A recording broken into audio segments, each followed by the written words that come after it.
শুধুমাত্র জনাব সালাউদ্দিন আহমেদের ছেলে হওয়ার কারণে পাচ্ছে 40,000 কোটি টাকার প্রকল্প। ফেসবুকের মধ্যে একটি পোস্ট ঘুরে বেড়াচ্ছে যেখানে লেখা হয়েছে, দুটি ব্রিজ নির্মাণের জন্য সালাউদ্দিন আহমেদের ছেলে সাইদ ইব্রাহিম আহমেদের নিজস্ব প্রতিষ্ঠান স্ট্যালিন ক্যাপিটাল কোনো অভিজ্ঞতা ছাড়াই পাচ্ছে 40,000 কোটি টাকার প্রকল্প।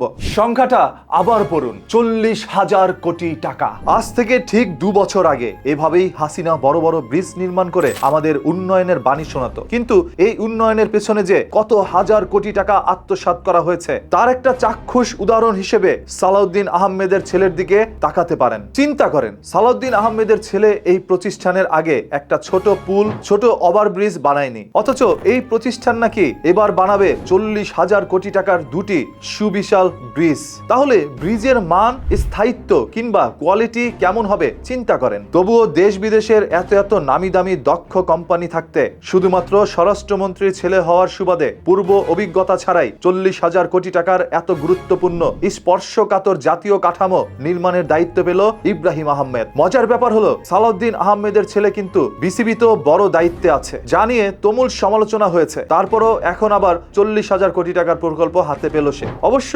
স্মরণকালের এই ভয়াবহ দুর্নীতি ও লুটপাটের ব্যাপারে এখন আর টকশোগুলোতে সিভিল সোসাইটি কিংবা বুদ্ধিজীবীদের কাউকে প্রশ্ন তুলতে দেখবেন না। বিএনপি বড় দল, তাই বিএনপির এইসব দুর্নীতি ও লুটপাট হালাল হিসেবে গণ্য হবে। এমডি মেহেদী হাসান নামে একজন লোক তার ফেসবুক থেকে এমন একটি পোস্ট করে, যে পোস্টের নিচে নানা ধরনের সোর্সও আবার তিনি দিয়ে দিয়েছে। এডিটর সাহেব, পারলে সেই সোর্সগুলো একটু মানুষের সামনে তুলে ধরেন। কথা হচ্ছে, একজন লোকের পূর্ব অভিজ্ঞতা ছাড়াই কেন তাকে 40,000 কোটি টাকার একটি প্রকল্প দিল, এটা নিয়েই দ্বিমত রয়েছে, সমালোচনা হচ্ছে। এখন সেই প্রকল্প যে তাকে দিয়েছে, সে কি এটা করতে পারবে নাকি পারবে না সেটা কাজের বেলায় দেখা যাবে। শুধু শুধু আগে থেকে যে লুটপাটের গল্প আপনারা লিখে যাচ্ছেন, লুটপাট কি তারা করেছে সেটার কি কোনো প্রমাণ আপনাদের কাছে আছে? যদি না থেকে থাকে তাহলে আগে সেই বড় বড় প্রকল্পগুলো শুরু করুক, তারপর সেটার কোয়ালিটি কেমন হয় সেটা দেখেন। যদি ভালো না হয় তখন আপনারা এরকম পোস্ট করতে পারতেন। আগে থেকেই মানুষকে নিয়ে সমালোচনা করা একটু বন্ধ করতে হবে। কাজ দেখুন, কাজ বুঝুন, তারপর সমালোচনা করুন। এখন আবার আপনারা এসে বলতে পারেন, আমি এখানে তাদের দালালি করছি।